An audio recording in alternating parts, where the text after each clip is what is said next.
Welcome everyone to our webinar today. We're delighted to have you all with us, and we'll be starting in just a moment. Please note that we will be recording this webinar because there are people who have registered but told us they're not able to make it at this time slot. So the recording will go up on the department's website and we'll promote it when that's ready. So yes, we are recording for those that might be interested to know that. We'll also be using Slido, which is integrated into WebEx nowadays. Some of you might be familiar with Slido, and you may already be able to see that on your screen. Oh, look, we've got a question, which is, will this be recorded? And the answer to you, Anonymous, is yes, it will be recorded. You can type during the session in any questions that you have about what's been saying. And we've got a practice question for you here as you join. So the first question, just so you can get the hang of it, is the weather where I am is great. So you can click on the like button if that's true for you, and just have a practice at using Slido within WebEx. So I encourage you all to log on. Oh, look, 6 people are having good weather. That's fantastic. How many more people are having good weather where they are today? We have the structure, which I'll talk about more broadly in a moment. Just let a couple of more people to join because it does take a second for everybody to log on. Will allow you an opportunity to hear from people with expertise in these areas, but also an opportunity for lots of questions. So if you already have some questions, feel free to put them into Slido right now. If you don't, during the session, you can add them in. Okay, we've got 10 people with good weather, which is slightly concerning that many of you are not today having good weather. I'm not sure where you all are. Oh, 12 people with good weather, fantastic. Maybe we only have 13 people online at the moment, that's possible. We're expecting 100 or perhaps a few more, but it does take a little while, and I know sometimes I suddenly realise I should be somewhere and I'm not there. So we're 2 minutes in, so I think we'll make a formal beginning now and get this show on the road. So as we start more formally, I would like to acknowledge the traditional owners of the lands on which we're meeting. I have the privilege to be on Ngunnawal and Ngambri country today, and I would like to show my respect to elders, both past and present, and also acknowledge any new leaders emerging in these communities. I would also like to acknowledge the continuing relationship of Aboriginal and Torres Strait Island people with country all around Australia, country that was never ceded. And I'd like to make a special warm welcome to any Aboriginal and Torres Strait Islander people who are joining us today, and share my deep regard for you all. Thank you so much for joining and being part of this today. I'd also like to, while we're acknowledging people, I'd also like to acknowledge people who have lived experience of long COVID, or PASC, as we call it today in this webinar. Those people who have perhaps experienced long COVID or are still experiencing long COVID, those people who have family members who've cared for people, worked with people who have experienced this. We know that this has been, for many people, a very fraught time. Whenever you have a medical experience where medicine has to catch up with your lived experience, it's tricky. So I would like to start by just acknowledging everyone who's on the call today who may indeed have that lived experience. And we're hoping that this research, which is of course not a magic fix, it's a 5-year program, will over time, with your input as consumers, no doubt, into various aspects of that, make a difference for people who in the future might have this experience, or perhaps share another experience where they can learn from what we learn through improving our response to PASC. So the format of today, in a moment, I'm going to spend just a few minutes talking to you about my experience of being on the expert advisory group and for the research plan and how that went and what it meant for me. And then we're privileged to have a consumer, Alicia, who will be speaking to us about her experience of long COVID and what she's hoping that this research might mean for her and for other people into the future. And from there, we'll pass across to the amazing Dr. Masha Somi, who will be talking to us about what the government's research agenda is in this way. And also we're taking this opportunity to really give you a deep dive into how consumers are already engaged standardly and consistently in the work that's done across her office and her team. So I'm really looking forward to hearing that. and also sharing that with all of you.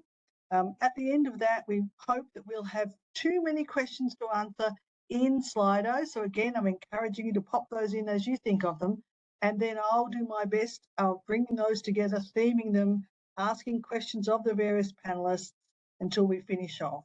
And then at the end, as I said, we are recording today. So then we'll be able to pop this recording up on the website and share it for all of you, so that for those people you know who couldn't get there today, or if you enjoyed it so much that you want to binge it all weekend and watch it back to back for 5 or 10 hours, you will be able to do that too one day.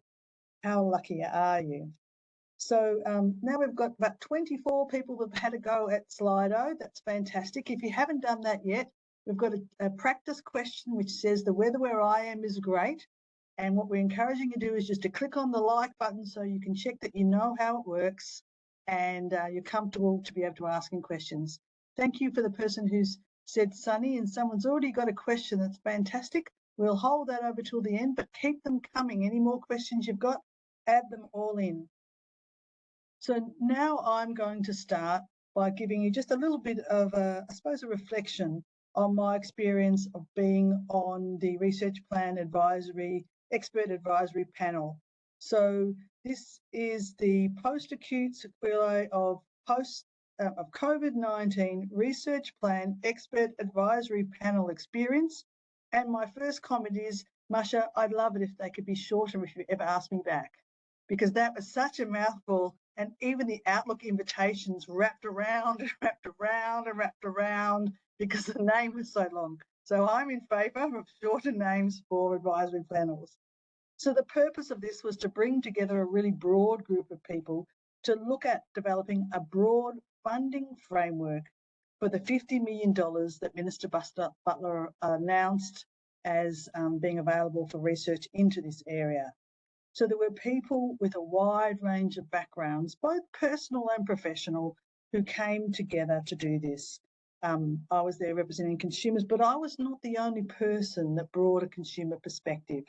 There were people representing various communities, there were clinicians as well as researchers, there were people with a strong background in education and in consumer and community engagement in their work.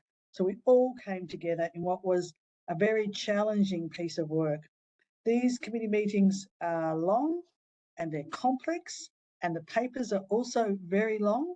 And so over a period of weeks, we had to free up time in our lives to read papers, comment, come to meetings, prepare to talk about things. It was a very intense period of work, that's fair to say, and also very interesting and valuable. That's certainly how I found it. We had a really rapid process of onboarding, and a big thank you to everyone in the health and research team who were really great at helping us do all of that. And it was a challenging process because everybody came with their own views and their own experiences, as is the case where you bring any group of people together. And we had to quickly kind of congeal and cohere in understanding what it was we meant to do and forming a shared understanding of what it was we needed to do in the meetings. I think it's fair to say that everyone was acutely aware that while this was an exercise in research and research planning, it was not an academic exercise. At every meeting, multiple times, people talked about the needs and recognised the current situations for many people who are having an experience of PASC or long COVID and who are not getting perhaps the care that they would like. Unfortunately, research is a slow and mysterious creature and not likely to find an answer for you within the next day or the next few weeks. So encourage any of you who have healthcare needs to go to whoever it is you normally go to for your healthcare, your nurse practitioner, your Aboriginal Controlled Health Service, your GP, whoever it is, and go and hopefully find some better solutions for whatever you're experiencing right now. Many people in the meeting spoke about their experience at PASC, sometimes from professional perspectives, sometimes from personal perspectives also. They may have known people, may have experienced long COVID themselves.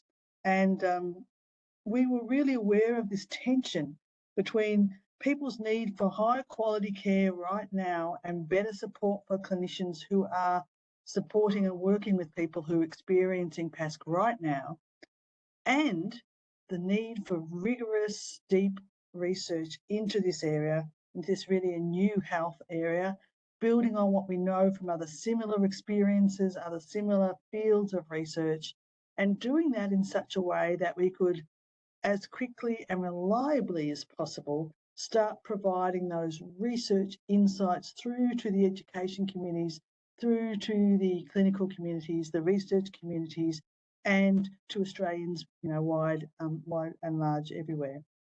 So how do you do that? How do you take a novel area of research and build a funding structure which allows those research insights to flow quickly through to the right places, but also make sure that actually they are insights and not accidents or coincidences? You certainly don't want people to start down a path and find out that actually what's been recommended is not as rigorous as you might have first thought. So I think that did give us a lot of opportunity to kind of think through words very carefully, to be very clear on what it is that we were trying to achieve and do our best. I expect it's not perfect because none of us advocated perfection.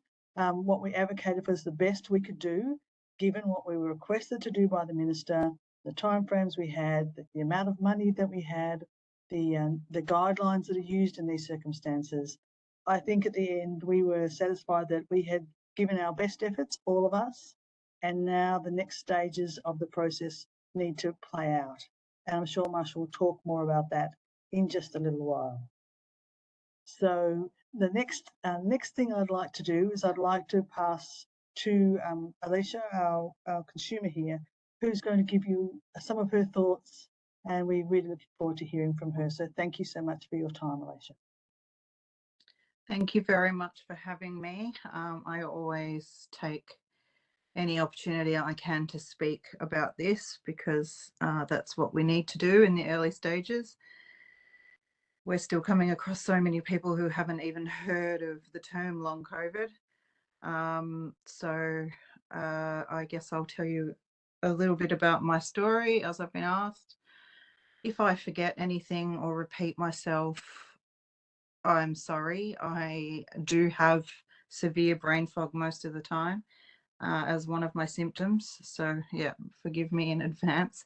I am coming to you live from my bed where I've spent the best part of the last 15 months. I got COVID in May last year and I have never recovered. I have a very supportive husband who is now my full-time carer.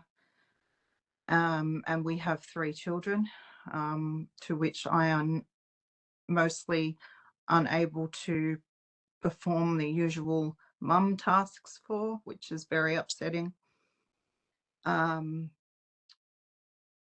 I have had and continue to have many symptoms, well over 100. Apparently there are over 200 symptoms. I'm sure if I did write them all down and count them, that's probably where I'd end up, it feels like. This has been completely life-changing for our whole family. And as I said, I spend majority of my time in bed. I'm unable to perform normal tasks for myself. I was previously a very active working mum, 3 growing boys, so life was crazy, and it is now significantly different, and I would give anything to have our old life back, the one I used to take for granted. I was recently reinfected with COVID-19 in May this year. There's something about May. So basically 1 year and 1 day after I first tested positive, and unfortunately it worsened a lot of my symptoms and brought on a lot more that I had never experienced before.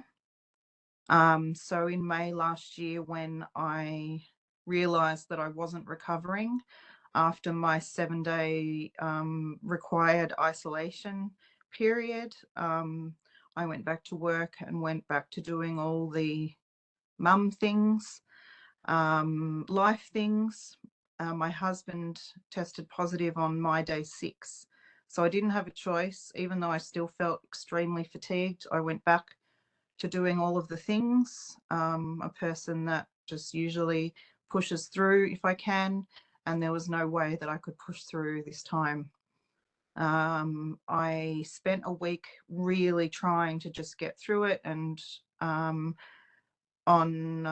2 weeks after testing positive, I attempted to get out of bed in the morning, get ready for work and get the kids ready for school, and my body said no way. And I physically couldn't get up, and I wondered what on earth was wrong with me. So I went to my GP, and I am one of the lucky ones who had a GP who knew about long COVID. And straight away, even though it had only been 2 weeks, he said, I think you have long COVID. Get some rest, plenty of rest. You'll be right in a few weeks. Not knowing, none the wiser, I went off and did as he said. And then when all different symptoms started popping up, I just knew something wasn't right. After a few months of seeing the same GP who continued to tell me the same things, which I don't blame him for. There is obviously a lack of research surrounding this. I had to start taking it upon myself, with my husband's help, to start advocating for myself, and tried a few different GPs before I found one that was shocked to learn that I hadn't had any tests done, that I'd just been told to rest. So she began a series of referrals for me, which I believe would have happened had I been able to get into a long COVID clinic.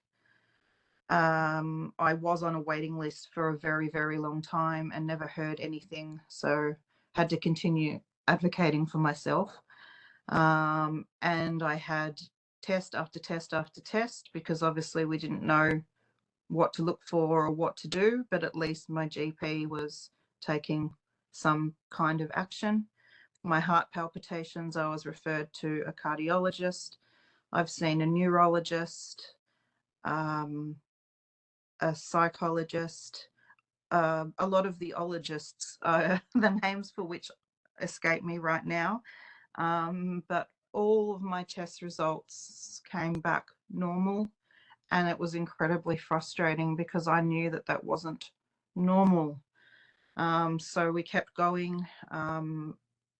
Took 3 different cardiologists to diagnose me with POTS, which is postural orthostatic tachycardic syndrome.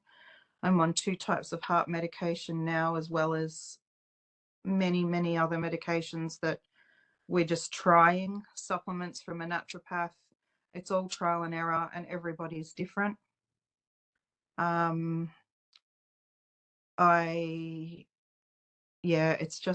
It's been a very crazy, very difficult ride. Mental health definitely comes into it in a big way. So having access to the resources that we need, that we at the moment are thousands of dollars out of pocket, and we're also down to single income. I haven't been able to work this whole time. I stopped myself from driving because I knew that I just couldn't trust the way my brain was working, and I knew that I would make a silly mistake that could be devastating for many people. I have a disabled parking permit for when I go out. My husband drives me to my appointments. I use a wheelchair or a walker, and on really good days, a walking stick. But I can't stay upright for very long, and I certainly can't walk very far, even with the mobility aids. So yeah, it's been a lot. And as I said, I knew I'd forget something, and I was going to say something about that. I'm really, really hoping that this is the start of something great for those suffering and for those who've been suffering for many, many years, ME, CFS, fibromyalgia, and all those types of things that I've now been diagnosed with also. Hopefully this can bring some light to those people too, because we really need research, we really need help, assistance, financial assistance. Our carers need support. This is going to affect millions of people on top of those who are already suffering. So thank you for this opportunity to tell my story, and I'm more than happy to answer any questions.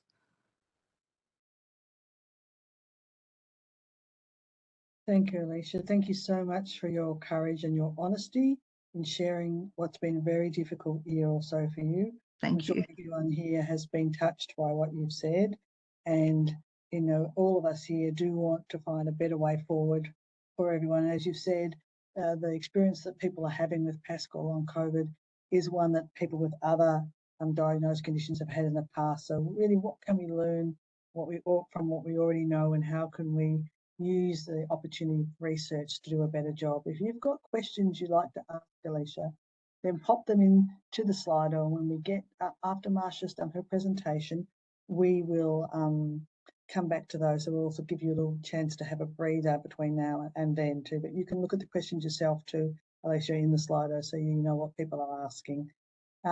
Thanks to everyone who's put questions in already. We've got a dozen or so questions.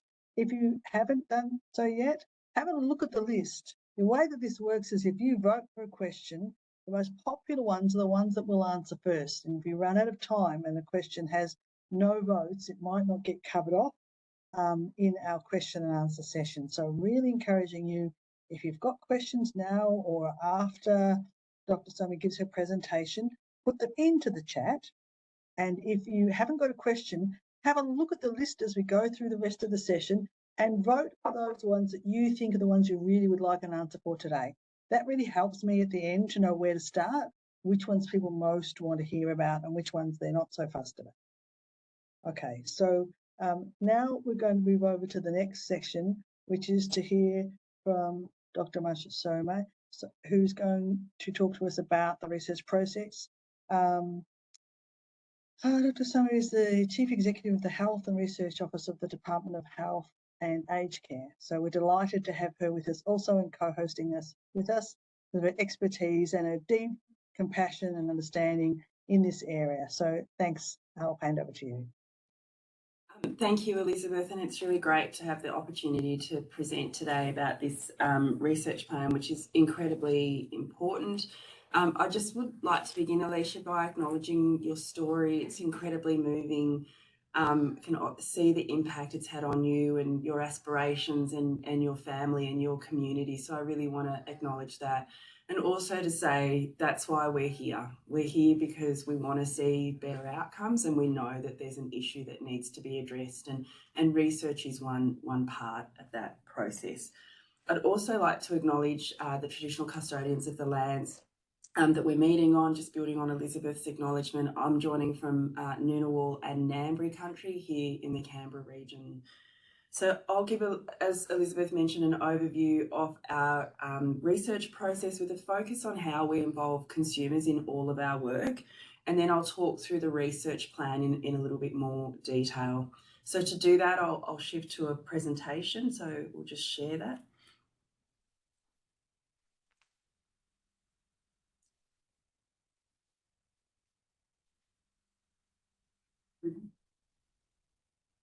Thank you. We've just got a team here. I'm getting the slide deck working. Okay,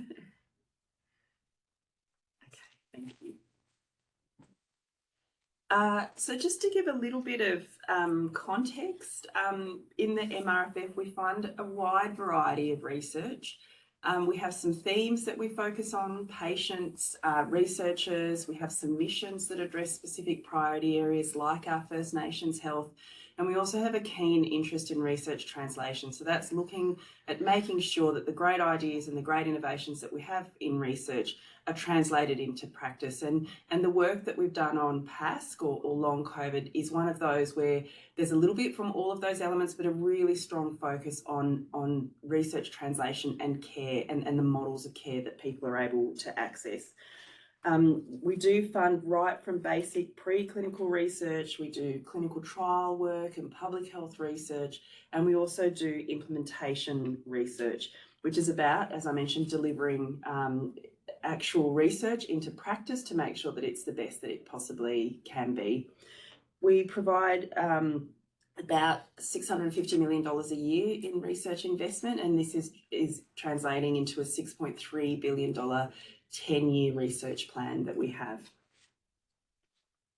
I'll just highlight there are two big health and medical research funders in Australia. There is the Medical Research Future Fund, but we also have a fund called the Medical Research Endowment Account, which is managed by an organisation called the National Health and Medical Research Council. And many people are probably a bit more familiar of the National Health and Medical Research Council and the way that it operates. So it disburses around $900 million a year. It supports what we call investigator-initiated grants in all fields of health and medical research. And investigator-led means that the researchers come up with good ideas and then they pitch for funding through competitions, and then the projects that are assessed to be of the highest scores, like the highest quality, that's what's funded. And any idea can be put forward. There's no limitations on the nature of the projects that are funded and the topics that are covered through theirs.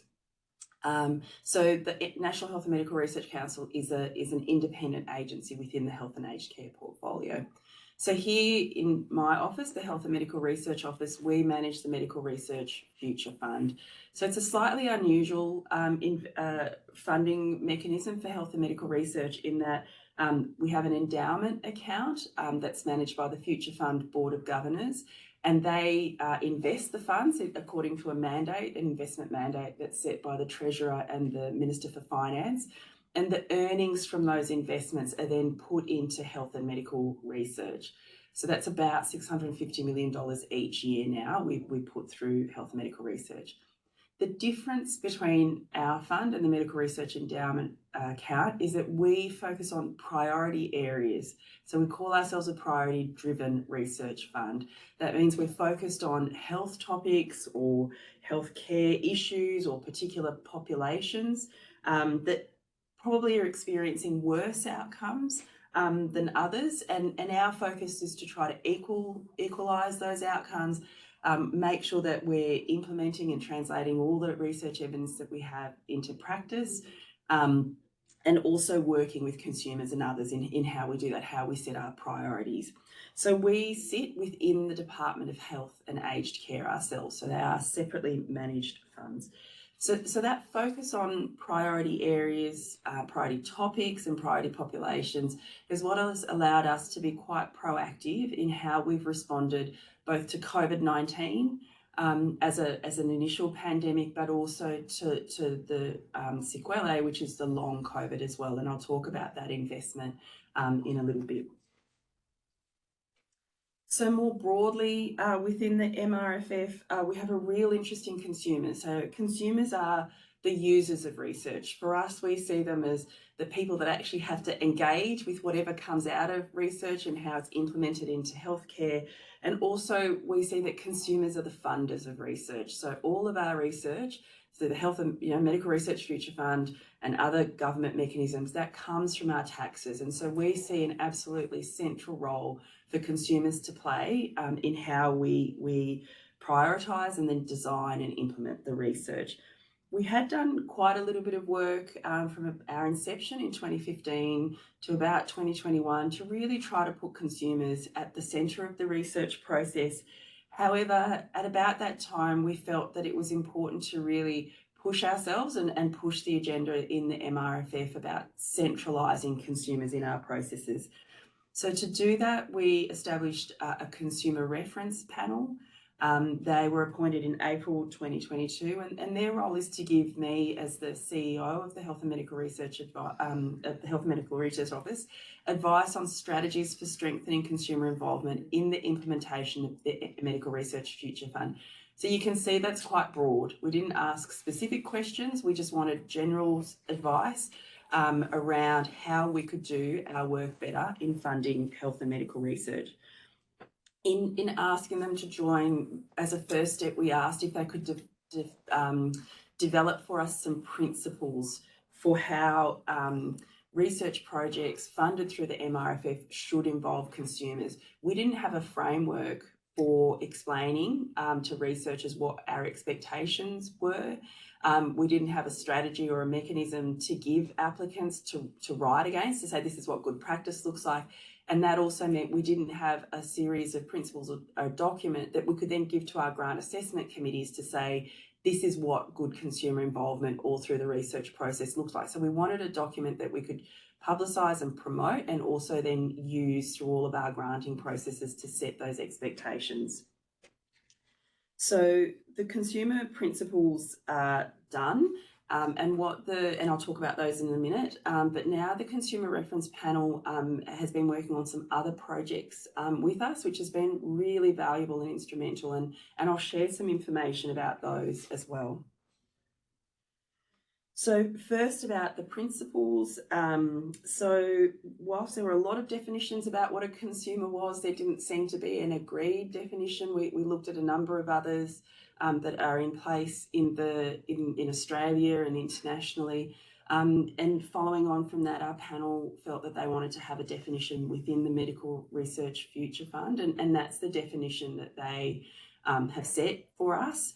A really important add-on or inclusion compared with some of the others that we've seen is the concept of family and community. So we have some Aboriginal and Torres Strait Islander representatives on our consumer reference panel, and they really wanted us to incorporate the concept that consumers are not just the person and their carer. It actually spreads out to be their family and community members who are impacted by health, but also impacted by the care that's available to the person who might be unwell.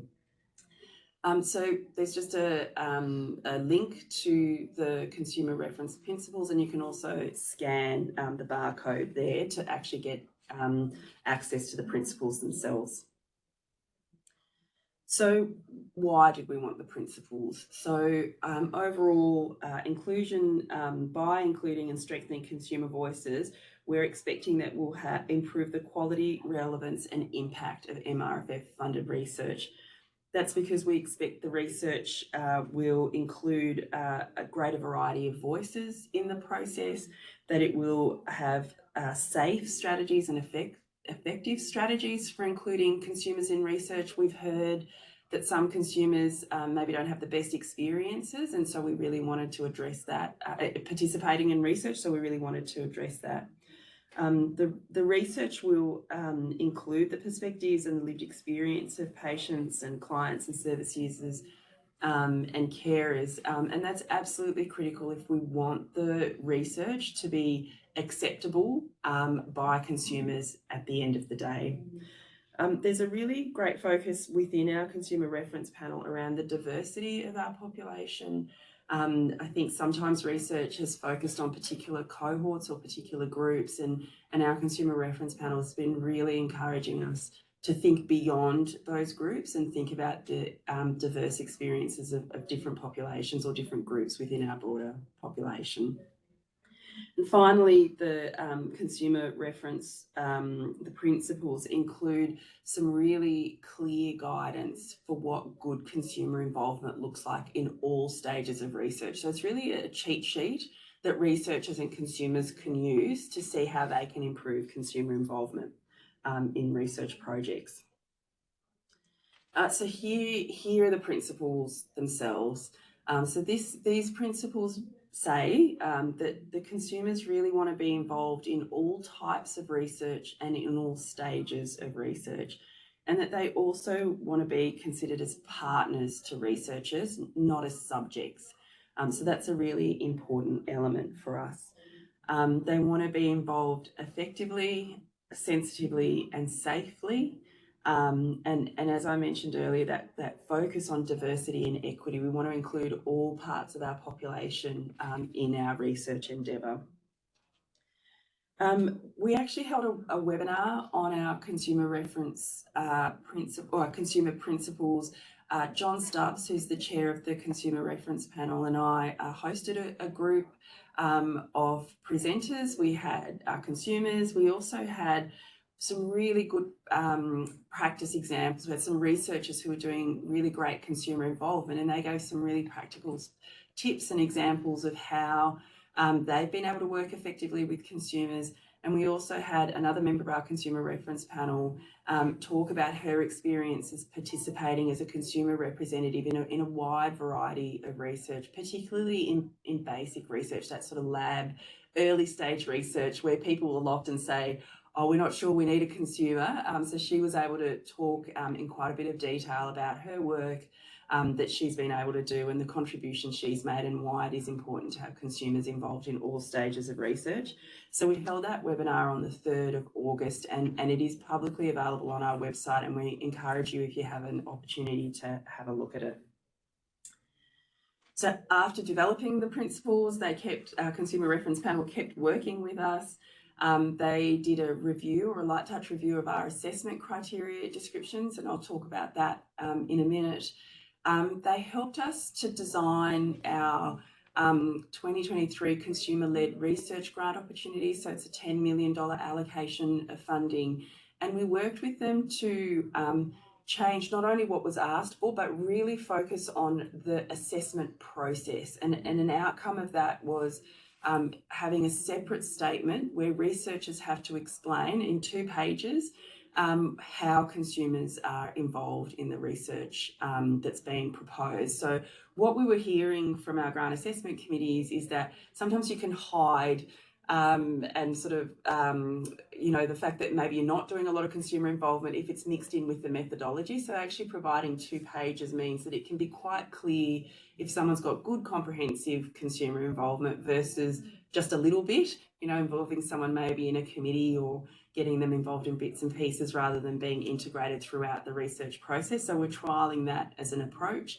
And we're also, for the first time, having a number of consumers on the Grant Assessment Committee as full scoring panel members. And that is a shift that we've taken, and we're trialling that, and we'll see how that process goes. We'll do some surveys of all of the panel members to ask about their experience, and then consider what we might do with that advice going forward. The Consumer Reference Panel is also working with us in our work on a draft or a document, a statement on sex, gender and variations in sex characteristics and sexual orientation in health and medical research. So really thinking about how these topics are considered in the design and implementation and dissemination of research and its outcomes. They're working with us still on reviewing our grant opportunity guidelines. So that's all the rules around what we fund and how we fund, the types of costs that are included in our assessment processes. They're working with us on research topics and prioritisation and working with them around, well, are there gaps? Are there things that consumers are really interested in that aren't normally funded through other mechanisms? And should we be focusing on those through this consumer-led research grant opportunity? And we're working with them around further implementation of the principles. We don't want to just have a document. We want to make sure that the principles and the advice that are in there are infused in all of our granting processes. They're infused in all of our application and assessment processes and in all of the engagement that we do with researchers. So in looking at our assessment criteria, we have 4 assessment criteria. These are 3 of them. The final one's called overall value and risk, and it's an overall consideration. So we did this update with the Consumer Reference Panel last year. The text in yellow highlight the sort of key elements, the key inputs that we had with our Consumer Reference Panel to really embed within our assessment criteria the involvement of consumers in the research project. So in the impact criteria, we're asking for a demonstration of how the views and values of consumers, the community, health providers and others have informed the proposed research, including how the needs and priorities of consumers have informed the research question. So that's getting to are you actually addressing an issue that's important to consumers and health providers and others who will actually be using the research. In terms of methodology, we've just highlighted that the diversity of research participants has been brought up and made more prominent. And also the question of how consumers are involved in the proposed research, particularly their contribution throughout the life of the project. So this is really trying to push and encourage researchers to involve consumers throughout the whole research process, not just at bits and pieces that they think are relevant or important. And in terms of capacity, capability and resources, really asking that the research team has a broad experience and can bring a broad set of perspectives so that they're working across disciplines, genders, cultures and lived experience relevant to the research question. So we want to know that the people who are working on the topics actually have experience on those particular topics, and also that they have the skills and the experiences to actively involve consumers and that it's done appropriately and effectively. So really looking at the competence of the research team in how they bring consumers into the research process safely and effectively. So I'll now talk about the PASC research plan. So maybe just to ask why PASC and not long COVID. It is a sort of a language that's used within the Department of Health. It's for us the post-acute sequelae of COVID-19, and that's really try to capture that there's a broad range of sort of follow-on sequelae that come from experiencing COVID-19. I understand there's ongoing debates about definitions of long COVID, whether it's 12 months or several months, and the types of things are included. And so we felt that post-acute sequelae of COVID-19 is a broader term. So that's the language that's used within the department. Many of you will know the context that the House of Representatives held a standing committee inquiry into long COVID and repeated COVID infections. From that, there was a series of recommendations, one of which was around a research program, a structured research program around long COVID that includes representation of priority populations, has long-term funding, and that it spans the breadth of the research endeavour. So basic science, clinical trials, models of care, health promotion and implementation science. And I'm hoping that you'll see, once we talk in a little bit more detail about the research plan itself, that those topics are covered in the research plan, that we do have a long-term investment, the $50 million over a number of years, and that priority populations are embedded through the research plan as well. And just importantly, through the House of Reps report, the importance of co-design with consumers was emphasised and has been picked up in the research plan. So the Minister for Health and Aged Care has tasked the department with developing a national plan for responding to long COVID, taking into account these committee recommendations. There is a national plan that is being developed within the Department of Health that will articulate the government's response to the inquiry. And this research plan is just one part of that response. So this is one part of the research element. We're anticipating there'll be other potential research components, but also there'll be other components that will focus on care, data, and some other elements that are required and that were actually recommended by the House of Reps inquiry. So the Minister announced that there would be a $50 million investment from the MRFF with a focus on improving outcomes for people experiencing PASC or long COVID.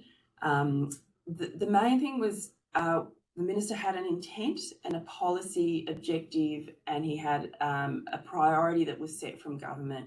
What he did was to establish a group of experts to come together to design an investment plan. So the panel included the expertise that's listed on there. Elizabeth spoke about the diversity of views and experiences on that group, and talked a lot about how the group worked and how they went through the prioritisation process. And just to reflect on Elizabeth's sort of comments and points, it was a really good group that was able to come together, recognising the level of funding, recognising the priorities set by the Minister, to come together to develop the best possible plan that they could with the funding that was available. So the Minister did set some priorities. His objectives were that he wanted the research that was funded to generate evidence on the current and future impacts of PASC in Australia. He wanted some design and evaluation of clinical pathways and models of care that address inequities in access and outcomes, and also to find new therapeutic approaches for the prevention and/or treatment of individuals living with PASC. So we're going to have 2 grant opportunities. There was a question about the staging of these, so that's already come up. So we're going to have 2 grant opportunities, one that's opened now that will have research commencing from about, we're hoping, April next year, and one that will open next year that will allow research to commence the following year. And most of our research outcomes are expected in a number of years. As Elizabeth mentioned, you know, the research endeavour takes a bit of time, and so it won't be that we'll be having answers immediately. The research projects will start to produce outcomes in several years, depending on the nature of research that's being undertaken. So these are the main themes, that aims that have been identified in the research plan. If you have a look at the aims on the left there, we tried to present these in a way that was understandable to consumers about what would be different. So how will this research investment assist consumers in the long term? The first aim was about improving our understanding of PASC, but for the purpose of improving consumer, community and health system outcomes. The second aim is around improving care for PASC by building knowledge on the mechanisms and pathways that lead to PASC. So that's sort of the scientific way. I've got scientists in the team. I'm not a scientist myself. That's basically for us a way of understanding what are the pathways of disease. Once you've got an infection, what are the biological and other mechanisms that happen in your body that lead to disease, lead to long COVID in particular. The third aim was about identifying the best therapies for improving outcomes for people with PASC. So that's really looking at treatments and therapies that will be available. And the fourth aim is around how do we make sure the health system actually works to improve care for people living with PASC. So I'll talk in a bit more detail about each of these aims and the projects that will be funded through them. But we've also just wanted to flag, we've got a couple of quotes from the panel members. And you can see kind of the things that they were focused on when they were having the conversations in setting the research priorities. They had people with long COVID at the heart of the plan, and we just wanted better outcomes as fast as possible. So aim 1, which is about understanding PASC so that we can actually improve outcomes. And there are 2 research projects that will be funded through this aim, both with around up to $5 million made available. So the first project is about seeking to understand consumer experiences of PASC and looking at the impacts on physical, mental, social and emotional health. So it's really trying to look at the person as a whole and understanding the impacts that PASC has on that person. So it has to involve partnerships with consumers and primary care researchers. And also we want to make sure that it includes consumers from priority populations and across the age spectrum. So we don't want to just focus on one part of the population. We want to make sure that the research project is looking at the different experiences that can occur amongst different groups within the population. The second project will support the use of data and informatics approaches to generate knowledge on population-wide impacts of PASC. And really that's sort of saying, well, what's happening to the community and what's happening to society from PASC? So the first project's looking at individuals and their immediate networks, and the second project's saying, well, what's happening at a community or at a system-wide level from PASC? So we have a good sense of how it as a burden on our society has relative to other conditions. And obviously that's not knowledge that we've had before, and so we have to build it. The second aim was around building knowledge on the mechanisms and pathways. So there's $7 million allocated to this aim, and it'll fund a series of projects that look at molecular mechanisms, pathways, biomarkers, as well as the psychosocial, physical, behavioural and other contributors that may help us address PASC. So it's really that foundational knowledge that we'll need to generate new treatments and new diagnostics and new therapies for people living with PASC over time. So the third aim is about identifying the best therapies for improving outcomes. So we're trying something different in the Medical Research Future Fund. Usually we would have run a series of, would have run a competitive process and funded a series of different clinical trials, and they probably would have done slightly different things in looking at similar questions. What we're trialling is actually establishing a single clinical trial that would be national in scope, and it's what would be called an adaptive platform clinical trial. What that means is you have a single clinical trial platform and infrastructure, and then patients are recruited into that single trial, but they can be put onto lots of different therapies or treatments. We've talked about pharmacological and non-pharmacological interventions, and that can change over time. It's not fixed on testing 1 or 2 or 3 interventions. Adaptive national platform trials allow you to cycle in and try new things as the evidence emerges. So there might be new treatments and new interventions that will come in over the next few years because it's such an emerging field, and having this adaptive platform will allow the researchers to actually move through those new interventions much more quickly and actually find out if things work or don't work much more quickly than we can find out through a normal clinical trial approach. And just some of you may know these sort of adaptive platform trials were used in the United Kingdom very early in COVID to really cycle through and test things like dexamethasone and hydroxychloroquine and others to really test whether things worked in a really quick way, but move on to new ones as well. The other really important thing about this trial platform is that it's a requirement to include primary care settings. So we didn't want this to just be, we thought there might be a potential that it might just end up in one setting, like a hospital or an acute care setting. And we really wanted to make sure that primary care was embedded in that platform trial. There's a requirement for rural settings as well. So this won't just be conducted in urban environments.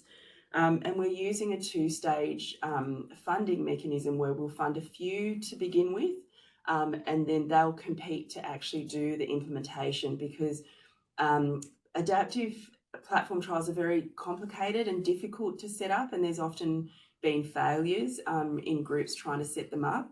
What we're saying is we'll start a number of groups up and see which one actually works the best before we give them the full implementation funding, because there'll be $8 million allocated to that national platform trial. So it's a big part of the investment, and we want to make sure that it works as well as it possibly can.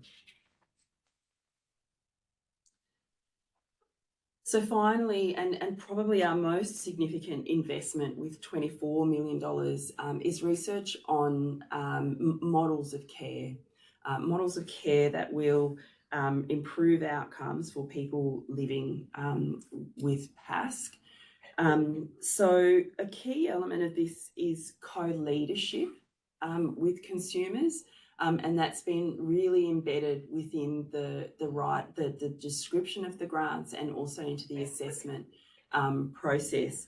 And also we've made requirements that the models have to be consumer-centred and multidisciplinary, scalable and cost-effective. So with all of these requirements being put in, and some of these grants are actually focused on priority populations and also in rural, regional and remote settings, this is the reason the grant opportunity will open a little bit later. So I talked earlier about us having 2 stages, 2 grant opportunities. The first one focuses on all those other aims, and we felt that research teams would be well placed to put together proposals to make applications to those grant opportunities. And so that's open today. And the funding and the research will start running from April next year. We felt, and on the advice of the expert advisory panel, that to actually do these models of care well takes a lot of preparation time, that the research teams, and that would include the academics, the health services, the consumers, would need time to get together and actually put together really good proposals. And that's the reason this stream of funding will be advertised. So applications will be sought in 2024, and then the research itself will commence the year after. And so it's a 1-year delay. However, we had a lot of discussions with the expert panel because we didn't want people to just rush in with projects. We actually wanted them to take the time, work with consumers, work with health services, and come up with really good projects that would actually achieve outcomes and be sustainable in the long term.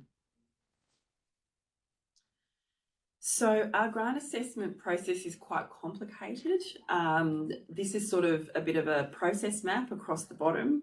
You can see that it outlines what's happening with the very first grant opportunity, that it's open today. It closes in November. We'll be having the assessment undertaken in Q1 next year, with the outcomes we're expecting to be announced from April next year. So we have a grant hub. The National Health and Medical Research Council actually operates as a grant hub for us. In this instance, they established the committee, and I'll talk about committees in a minute. They manage conflicts of interest. The Grants Hub and the directors, one of our leadership group within the Health and Medical Research Office, actually brief the committee, the Grant Assessment Committee, before they start scoring. And one of the things they do is talk through, in this instance, it would be to talk through the research plan. What are the key elements of the research plan? What was the expert advisory panel trying to achieve? Encouraging, requiring the Grant Assessment Committee members to really focus on what was trying to be delivered through the research plan, so that they can implement the thoughts and the wishes of the expert advisory panel. There's some other details in there, but I don't think I need to go through, except just to comment that there is a consumer member on all MRFF grant assessment committees, and they speak to all of the applications, and so they'll give a comment before the scoring is finalised. And I have heard that the consumer's advice can, quite significantly change a score. So they really focus on how effective and meaningful the consumer involvement and consumer engagement has been in the plan, so that it's really clear to the members as they're looking to score. So this is a bit of a slide just on the overall grant assessment committee for the Medical Research Future Fund. We work really hard to bring different voices into those processes. We have what's called grant assessment, and that means that we're bringing a range of expert views into that assessment process. It's not peers, it's not just other academics. We have health service providers, we have industry representatives wherever it's relevant. We always have consumers involved, and we have clinicians as well. And so it's a much broader assessment of applications compared with usual research funding. We also have a really good mix. So gender balance is good, not great, but 54% of our grant assessment committee members are women and 46% men. And we have really good sort of representation across the states and territories. We always have or try to always have someone from overseas, an international member on our grant assessment committees, and that's really just to speak to the international competitiveness or how of the projects and how they might align or not align with other things that are happening internationally. I just wanted to acknowledge that we did receive some questions ahead of the webinar today. I'm hoping that some in that top group there will have been answered with the presentation that we've given today, and I'm really happy to take any more questions through the Q&A session. There was a group of questions that talked about a little bit more about the research design and the research methods and the research process itself, and also about the prioritisation process, and I've talked a little bit about that. The research process itself is still that will come through the grant application and the assessment process. So I'm hoping that the information I've given about the research plan itself, about the assessment process, our work with grant assessment committees, the assessment criteria will give you a little bit of comfort that the involvement of consumers is central throughout our processes. So I think we're ready, Elizabeth, if you are, to move to our questions and answers. Sure, and thank you for all of that. That was very dense, Marsha, lots to think about, and good to know that this has been recorded, so that if people want to go through that and perhaps fast forward through my bit and then listen to Marsha's bit again, because I'm sure some questions you've got might be answered by some of the information you provided. So we've got a heap of questions now. Some of them were comments as a cheer squad there for Alicia, so some of them are Alicia's cheer squad, which is wonderful. And comments about the weather, which fascinating. We've got, close to 100 people online, but I suspect some of you haven't voted yet. But we're just about to kind of go to, the most popular through to the least. So if you haven't and you want to, now's a really good time to do that. And just while I give you a minute to do that and, digest the presentation you've had, I would comment that in looking at the questions, some of these questions talk about healthcare rather than research, and they're probably outside the remit of what this particular group, and particularly Marsha and your team, can solve. But what I'd like to commit to is that CHF will take the non-research questions, there are questions about, clinics and the PBS and things like that. We'll harvest those and we will put them to the department, to the other parts of the department who could provide answers to those questions. And then, Marsha, if we can have your permission, we would put those FAQs up with this recording. Does that sound like an okay plan? Sounds good. Thank you, Elizabeth. Great. So I hope everyone's happy with that. So we'll focus these questions on the ones I think that we can answer today, but I don't want those that have put other questions that are equally important, but just simply there's no one here that could give you a good answer to feel like that was a waste of time. We'll take them. I have an amazing policy officer with me here, Daniel. He'll jot these all down and then we'll work through which parts of the Department of Health and Ageing we think are best to answer these. And it takes a little time to download and upload webinars. So my hope is in the next week or two, by the time that's done, we've got our FAQs as well, and then we've got that all there for you in the one spot. So we'll give that a go, and then really love your feedback to see if that was a good approach once we've done it. So the first question, and quite a few of these will be to you, Marsha, so I'll read them, give you a chance to think about. The first question is about the research itself, the research plan. So someone's commented that AIM4, which is about identifying best model of care, isn't part of the funding, and Stream now is now exploring mental and physical health. So I think they're suggesting there's been some change since the initial conception for the funding framework. Could you perhaps give an explanation for that change and why things were restructured the way they were? Yeah, thank you. As I mentioned, with Stream or AIM4, which was the models of care, we felt that it was really important to give the research teams, that would include the academics, the health service providers, and also the consumers, time to come together to actually design what those projects would look like. So these are projects that are looking at settings like rural settings, working with priority populations like First Nations and the frail elderly, and also our culturally and linguistically diverse populations. And so we felt we needed to give them a little bit more time to actually do that co-design work and come up with a great proposal. So AIM 4 is coming up. We expect it will open in 2024 for research to start in 2025.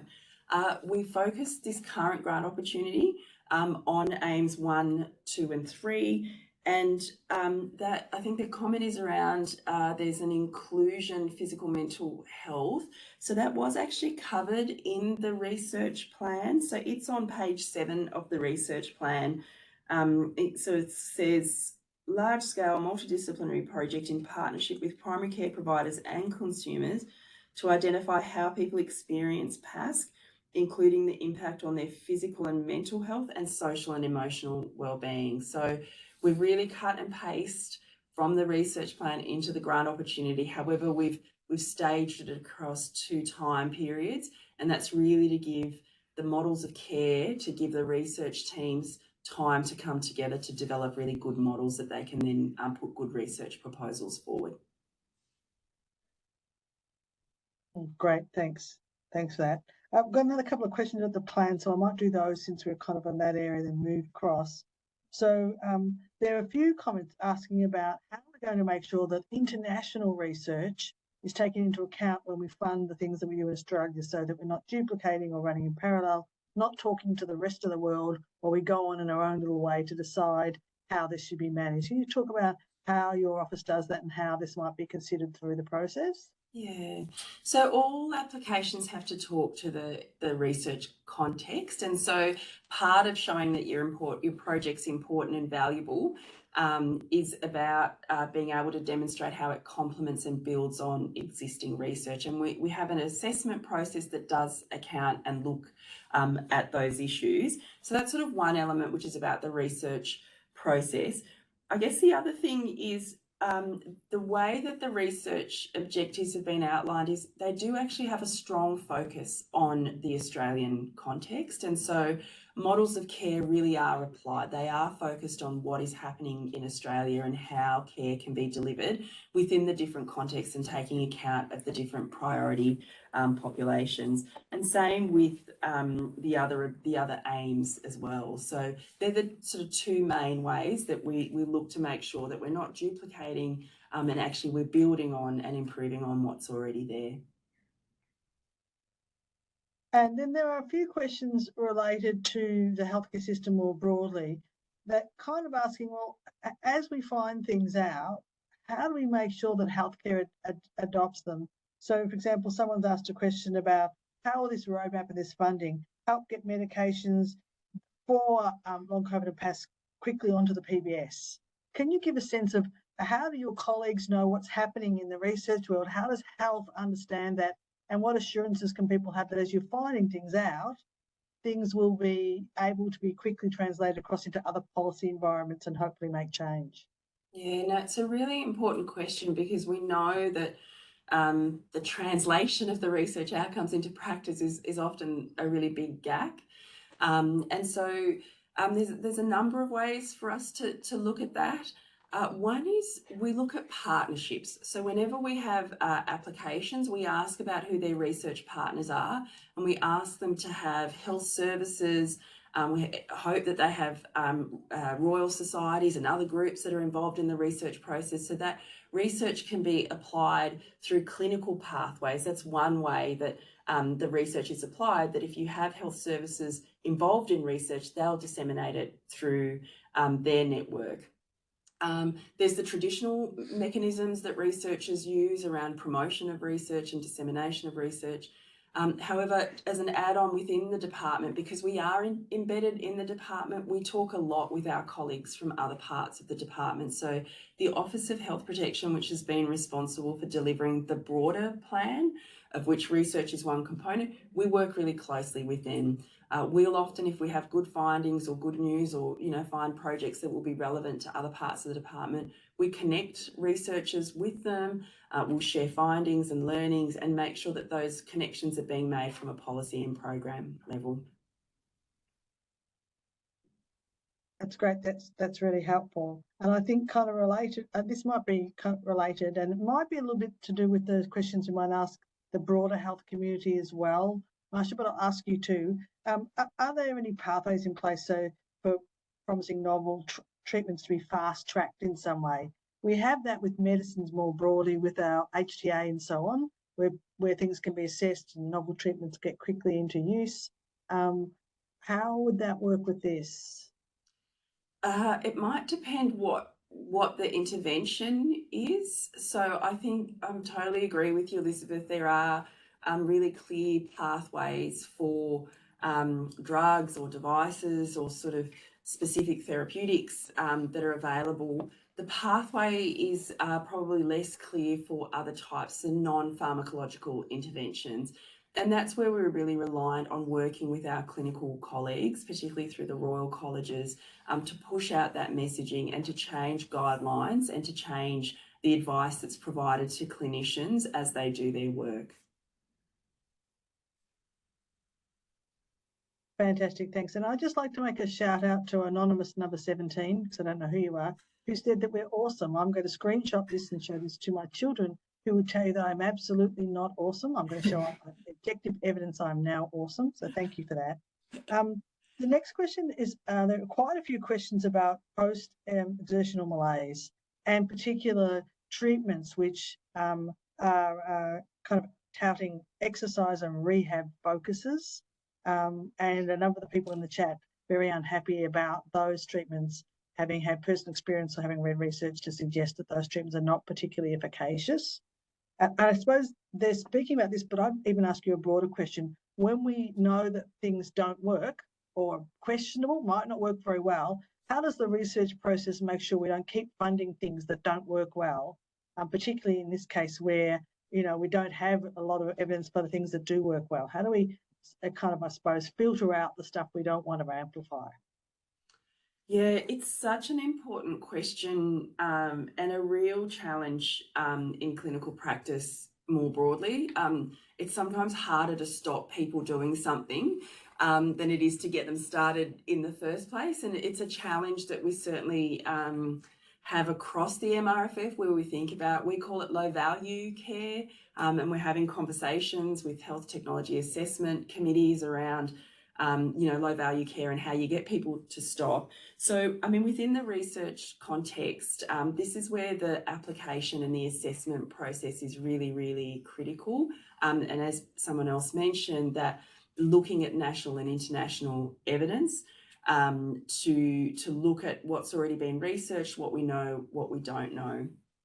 We're also reliant on, so with research, it's not just us as funders. There's whole mechanisms that are in place locally to test research to make sure that it's safe and effective and that it is actually, there is a benefit from doing the research. So there are ethics committees that are in place in hospitals and at universities and other academic institutions.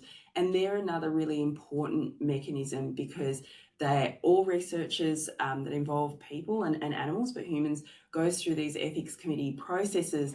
And the key question that those processes ask is, what's the harm to participants? Is the potential benefit from undertaking this research, does that outweigh the potential harm that could happen to these patients? And so they're really good processes and mechanisms for making sure that effective or good research is undertaken. Yeah, great, thanks, Marsha. Now there's a question, I'm going to move a little bit away from the plan, but some other more broad questions. There's a question about equity. So you did talk about that in the plan and how there are a number of things that we've put in place, like asking that certain communities are engaged, asking that certain parts of Australia, particularly remote and rural locations, were engaged, and that across the health system, so primary care as well as acute and the research communities. So someone's asking, will there be an equity lens also applied when deciding which processes are funded apart from those things that are already in the plan?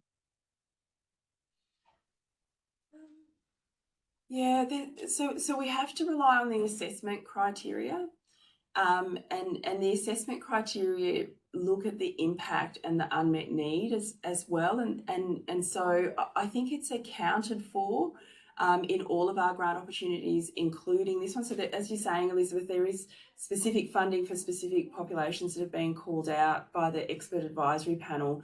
But more broadly, we are interested in priority populations, and we ask additional questions in our assessment criteria around priority populations. We don't have an extra layer above and beyond, though, what is in the assessment criteria, other than sort of our general support and promotion for addressing areas of unmet need. Thanks, that's good to clarify that. Thanks, Masha. Then there's a question about consumers. Love questions about consumers. Are there any plans for the MRFF to fund consumer engagement to co-develop the research questions before? So often, I can speak from personal experience, I get the letter a day before it's due asking if we would like to be involved. And this is true for consumers too. Often they're asked to make a comment on a decision about research. So in this case, we've got a plan. There'll be a lot more things that happen next. So how do we make sure that consumers are engaged proactively? You've talked about what you do. Is there anything else you'd like to add here? Just to acknowledge it is a really challenging part of research grant funding, that the work that happens ahead of the application being submitted, that's generally not funded. And that's particularly challenging when involving clinicians and consumers, the people who actually need to kind of be involved to help design and drive the research question. So we acknowledge that as an issue. And we've heard that as an issue, particularly from our consumer reference panel, and we're just thinking about it. It's quite challenging. It's a problem across the whole. It's a problem across the whole system, and researchers as well talk to us and say, well, you want us to have ongoing relationships with consumers and with clinicians, and we don't have the capacity and we're not funded to do that work. So just acknowledge it as an issue. We have seen some really, really good practice and really good examples, though, of how researchers and consumers have been able to get together and do that formative work. And some of those examples were showcased in the webinar that I mentioned earlier that's available on our website. And also just call out that in the MRFF, we're really clear that consumers are able to be funded through the direct research costs. Sometimes consumers will say, I'm participating and there's no funding for me, and I just want to be really clear, and we're always telling researchers there's nothing that precludes them from putting it in as a direct research cost. It is a cost associated with being able to deliver and implement the research, and so part of it is a bit of a cultural change with researchers to get them to think early to put it in the budget as part of their application, rather than they realise they need the money later and they can't fit it in within their existing budget. So they're conversations that we're having with researchers as well. Great, thanks. Someone's asked a question about safety too. So we have things like the TGA, so if there's a pharmacological problem, hopefully it gets reported through their adverse events and other monitoring. But we don't seem to have the same systems in place for the non-pharmacological. So if this research funds some non-pharmacological interventions, how do we make sure that if there are any early signs that there are safety issues, that these are captured, again, potentially across a range of projects, and how, I think this is probably working with other aspects of health again, but have you got any thoughts, or maybe you've done this in another study, how do you manage that when the pharmacological might kind of just be caught up in the usual process, but if you've got non-pharmacological, what have you done in the past, or what might work to keep the trial safe? Yeah, so within a trial, they would be having safety protocols, and a lot of trials, particularly the big ones, have separate safety committees that actually overlook independently all the data that's coming through and do a really good check to make sure that nothing harmful is proceeding. It's really difficult with non-pharmacological interventions. So I think within the trial, we can be confident that they would be ceased, and we'd be hoping that would be disseminated through a publication or through some other mechanisms that would then alert other health professionals to the risk of that particular intervention. There were some questions, a question I asked you earlier about international research, and also a question about treatments that we know either don't work or do harm. So I think people are interested to know that, okay, how do we make sure that we spend this money meaningfully? And what criteria or what mechanisms we put in place to make sure these kinds of issues that have been raised this is kind of, I suppose, the meta question that those other ones sit underneath. How do you make sure that what we end up with is some meaningful research results? Yeah, and it's really that I guess what I can talk about is there's a process, but what makes that real is how well that process is implemented. So when we're setting out the guidelines, are really clear about the fact that we want novel research that produces good outcomes, and we set assessment criteria to that end. We then have to rely on an expert panel. So the applications come in, we're assuming there'll be expert researchers putting together applications, wanting to do the very best research that they can. That will go in. We'll have an independent assessment committee that will comprise consumers and clinicians. We'll have some international people on there as well. And they'll look through all of those applications, and anything thought that it was unsafe or inappropriate or not best practice or duplicative, that won't be rated well. So we're reliant on that assessment process as well. And finally, as I mentioned earlier, there are local arrangements to make sure that research is safe and effective through the the health and ethics committees. Great, thanks, Marsha. We're nearly at the end, so I'm just going to have a quick look through the slide and see if I can find one or two questions or areas where we really haven't had a question asked. And I'll ask you that in a moment. So also just give you a moment to take a breath, okay? Thanks, Elizabeth. And just a reminder, so the next steps for those of you that have maybe missed that, this is being recorded. We'll pop it up on the departmental website and you'll be notified in the usual way, but it'll come out in our socials and so on. So we'll let you know when that's up. Meanwhile, I've made an undertaking to take the various health-related but not deeply research-related questions separately. There's a few of those and it's a bit of a big job, so bear with us, but we'll identify them, probably put them into themes where that's relevant, and then also take them to various parts of the department, get an answer, and then get that popped up. We'll again probably share that on our own website, but also link to where this webinar is, so that ideally all of those things are together, and hopefully that will be helpful for everyone, because there are lots and lots of questions, and I appreciate that. I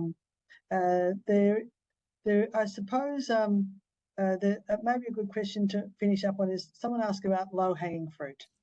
So some people have been experiencing these disabilities as a consequence of COVID for a long time, and somebody made the comment that maybe by the time the research results are implemented, it might be too late for them, and certainly, you know, it will impact on them over that time. So you talked about the platform, which I think is one way to make sure that we do lots of different test things, do that kind of failing fast and being able to be nimble in the way we do things. I don't know that you need to reiterate that, though. Of course you can. Are there any other things that we're doing to help make sure that when we do find good things, because we all know that when they are found out, it takes a very long time for them to hit clinical practice. And as you said, if someone's already doing one thing, to get them to change to doing something different requires a lot of change management and kind of cultural support too. So what are we doing to try and, again, just harvest those really great learnings that we get and apply them quickly? Anything else you'd like to add? I mean, obviously we're working hard, but I might reflect that there are groups also within sort of health and medical research and the clinical sector who do really focus on this part of the work of taking what's known and applying it into practice. So there's a group of what's called research translation centres, and their whole reason for existing is to work with health services and academics to really translate into practice the things that are required to improve health outcomes. So whilst we're doing that work here, there's lots of different parts of the system that are actively trying to do this implementation as quickly as possible. So that's just the work we're aware of. There's a lot happening at state and territory levels. I'm sure all of the Royal Societies are really actively working and monitoring and doing as much as they can in this area as well.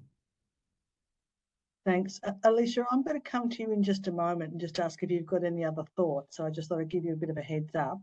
I'm conscious we've got about 3 or 4 minutes left, so we need to start doing our finishing and thank yous. Just before I do that, Marsha, is there anything particular you wanted to add before I go to Alicia? Just nothing further to add. Just to thank everyone for dialing in and listening, and for the great questions. They're all really thought-provoking. And to thank you, Elizabeth, as well, for being such a great chair and bringing us together. And so thank you all. Thanks. And Alicia, I'd love to give you the last word. So you've been sitting in listening to us rabbiting on. Are you feeling any more hopeful? Do you think we're heading in the right direction? Thank you. I am feeling a little more hopeful, and it's actually opened my eyes to what's involved. You think it should be simple, but in actual fact, you know, and I feel for all of us long haulers, and again those who have suffered for years with ME/CFS and the other awful things. No, it's so people who have been living this, and I say living this for over 3 years. It just must feel like a lifetime, but I guess now I know I have more of an understanding of why things take so long. But it definitely does feel hopeful that this is the start of something positive for all of us, I hope. Yeah, I guess my strongest feeling about the whole thing is that we definitely need to, those with lived experience definitely need to be involved to be able to submit their input. So yeah, again, for this opportunity, thank you. And for anything moving forward where people can get involved who know what's happening, is it can only be a good thing, I think. And I do have to give a little shout out to all my fans. Thanks, guys. Honestly, That's all right. I can feel a TikTok account coming along. I'm sure your kids can support you with that. Well, they might have to run it for me, because I certainly don't have the energy or the brain power to figure that out. There you go. But would not be here or have gotten this far without the support of that long COVID community on Facebook. It sounds ridiculous to people who don't know, I'm sure, but if you can imagine being isolated for such a long time while the world carries on as though COVID never existed, to have people out there that you can reach via message or just to comment something, I'm having a bad day, and the support you receive from people who know, nothing beats that, really. And so if we can get more of those voices heard, because you know there's children suffering, there's it's devastating, it really is. So yeah, I feel that this is a very positive thing. Yeah, thank you. Great, thank you so much, Alicia. I'd like to thank everyone from Marsha's office and also from my team who helped us get this to where it is. Big thanks to our new megastar, Alicia, for spending the time with us today and preparing. And special thanks to everybody here. Some of you, I know this is tiring to be sitting and listening to this. It's also stressful because you need answers that we can't give you today. I appreciate that. I appreciate your time, your good questions. And so, as I've said, the next steps are we'll get some answers for you. We'll put this up on, and I'm sure that Masha and our team will continue the conversation with you over the coming months and years as this research comes to fruition. So thank you everyone for attending today, and I hope the rest of your day is as good as before you. Thank you. Thank you.